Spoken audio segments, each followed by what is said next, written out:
Assalamualaikum warahmatullahi wabarakatuh. Saya Fahmi Abdul akan menjelaskan tentang data. Definisi data yaitu himpunan data merupakan kumpulan dari objek dan atributnya. Atribut merupakan karakteristik atau sifat dari suatu objek, contoh warna mata seseorang, suhu, dan sebagainya. Atribut juga dikenal sebagai variabel, field, karakteristik, atau fitur. Ya, ini ada tabel perbedaan atribut dan objek.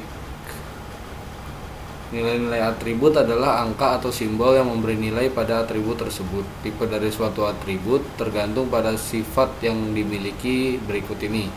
Yang pertama ada pembeda, yang kedua ada urutan, yang ketiga ada penjumlahan, yang keempat ada perkalian. Berdasarkan tipe nilai yang diterima, atribut dapat dibedakan menjadi atribut kategorikal. Adalah salah satu tipe yang domainnya merupakan simbol himpunan berhingga. Contoh jenis kelamin, status, dan pendidikan, di mana domain jenis kelamin L dan P, yaitu laki-laki dan perempuan. Domain status menikah atau belum menikah. Dan domain pendidikan contohnya ada SD, SMP, SMA, D3, S1, S2, S3, dan seterusnya. Berdasarkan tipe nilai yang diterima, domainnya atribut dapat dibedakan menjadi atribut numerik.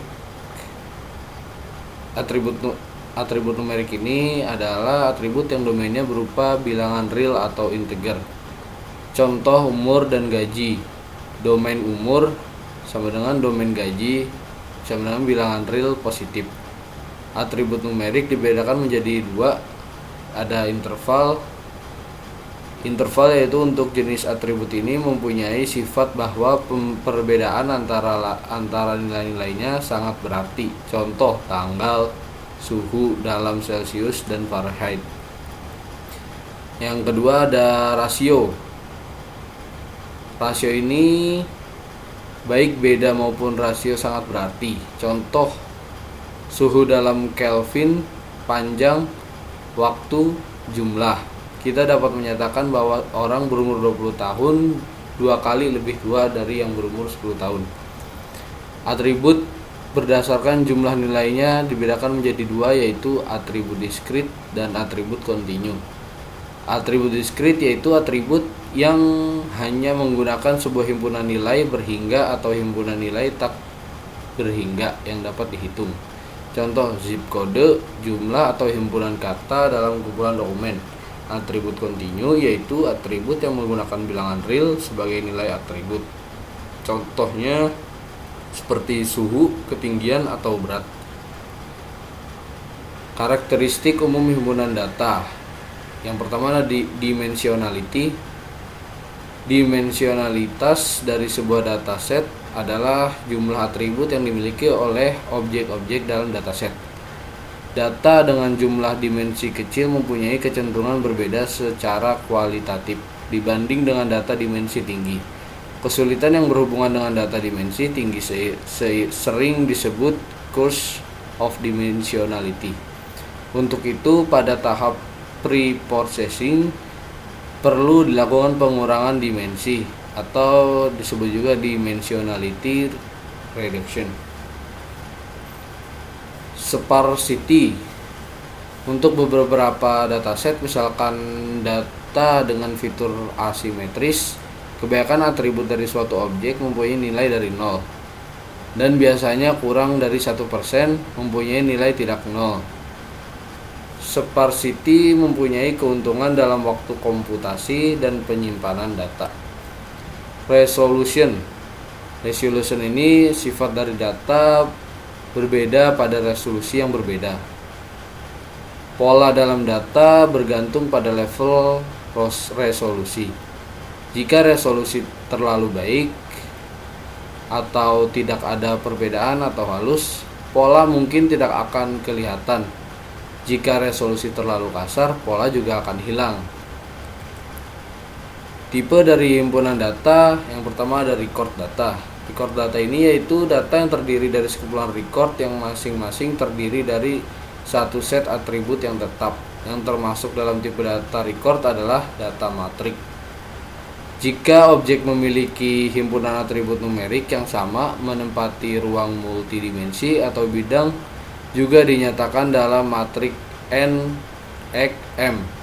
Terdapat N baris dan M kolom. Data dokumen. Tiap dokumen menjadi satu vektor atau term. Tiap term merupakan atribut dari vektor tersebut. Yang ketiga ada data transaksi, di mana tiap transaksi merupakan satu set item.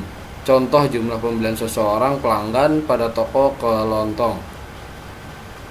Ada data graph.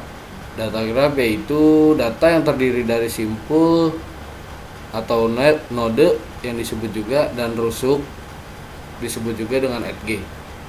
Yang termasuk dalam data graph diantaranya adalah HTML links. Contohnya dalam www struktur molekul. Ada data terurut, yaitu data-data yang memperhatikan urutan nilai-nilainya. Contohnya adalah genomic sequence data atau spatio-temporal data. Kualitas data. Permasalahan kualitas data ditinjau dari aspek pengukuran data dan pengumpulan data. A. Kesalahan pengukuran. Problem yang umum terjadi adalah nilai yang dicatat berbeda dari nilai sebenarnya untuk beberapa tingkat. Pada atribut kontinu, beda hasil dari pengukuran disebut dengan error. Yang termasuk dalam kesalahan pengukuran adalah noise. Noise ini merupakan komponen random dari suatu error pengukuran. Noise berhubungan dengan modifikasi dari nilai asli, contoh distorsi atau penyimpangan dari suara orang saat bicara di telepon yang buruk. Bias ini adalah suatu variasi dari pengukuran dari kuantitas yang sedang diukur dengan pengurangan antara mean dan nilai kuantitas yang diketahui. Yang ketiga ada precision, adalah kedekatan dari pengukuran berulang atau dari kuantitas yang sama satu dengan yang lainnya. Yang keempat ada akurasi, adalah kedekatan pengukuran terhadap nilai sebenarnya dari kuantitas yang sedang diukur. Sekian penjelasan dari saya, kurang lebih mohon maaf. Wassalamualaikum warahmatullahi wabarakatuh.